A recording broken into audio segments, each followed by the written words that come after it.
இருமா அது போயிட்டு வா. பாய். பாய். பாய். சரி பாய். பத்திரம் கதை லாக் பண்ணிக்க. ஓகே. என்ன நம்ம லைஃப் இப்படியே போயிட மாட்டேங்குது, என்ன பண்றது?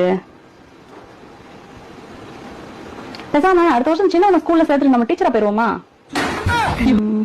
வேண்டாம், நம்ம வீட்டுக்காரோட பிசினஸ் கத்துக்கணும். பேசாம அவருக்காவது ஹெல்ப்பா இருக்கலாம். வேணாம் வேணாம், குரூப் எக்ஸாம் எழுதி பாஸ் பண்ணா ஒரு பெரிய ஆபீசர் ஆயிடலாம்ல.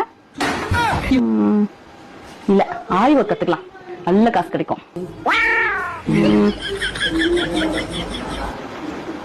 வேண்டாம், பேசாம பியூட்டிஷியன் ஆயிடலாம். மேக்கப் போட்டா பயங்கர காசு, கூட நம்மளும் மேக்கப் போட்டுக்கலாம். இல்லன்னா பேசாம வீட்டுல காய்கறி தோட்டம் போடுவாங்க மாடியில, வீட்டுக்காக உதவியா இருக்கும். வேண்டாம், இப்போதைக்கு தூங்குவோம், மிச்சத்தை அப்புறமா யோசிச்சுக்குவோம்.